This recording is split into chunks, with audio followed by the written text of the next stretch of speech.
Audio Jungle.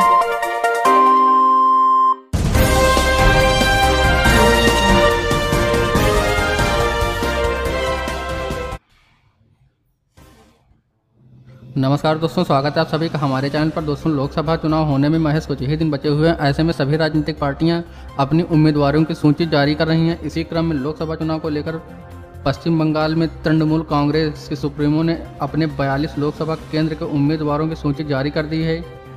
आज कालीघाटी में स्थित कांग्रेस की अध्यक्ष ममता बनर्जी के घर में हुई बैठक के बाद घोषणा हो गई है कि सीएम ममता बनर्जी ने अपने सांसदों के नए उम्मीदवारों की सूची जारी करके सबको चौंका दिया है।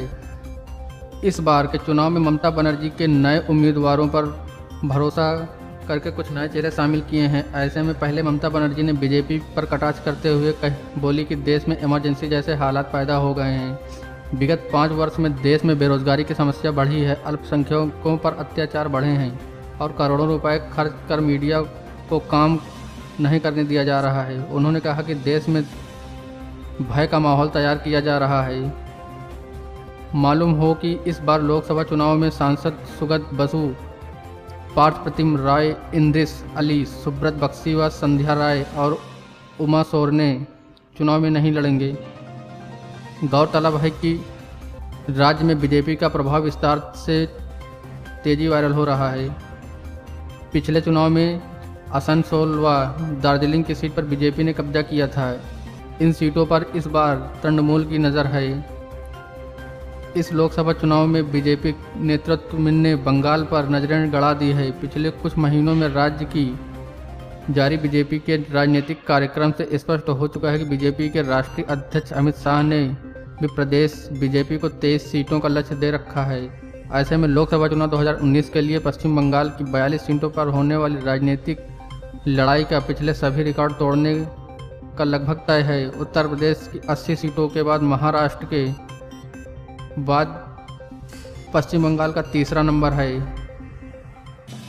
इसलिए प्रधानमंत्री बनने के लिए बंगाल की लोकसभा सीटों का भी बहुत बड़ा महत्व है।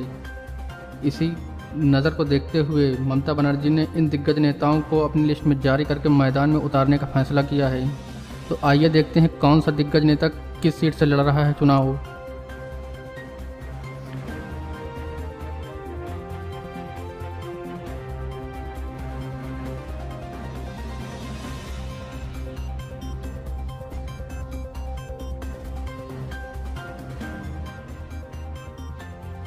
तो दोस्तों, इस लिस्ट के बारे में आपका क्या कहना है? इस बार तृणमूल सरकार की कांग्रेस बनेगी या फिर एक बार फिर से मोदी लहर के साथ मोदी की सरकार बनेगी? आप अपनी राय हमें कमेंट बॉक्स में ज़रूर दें और न्यूज़ अच्छी लगी तो न्यूज़ को लाइक करें, शेयर करें। पॉलिटिक्स की जुड़ी हर खबर पाने के लिए हमारे चैनल को सब्सक्राइब करें। धन्यवाद।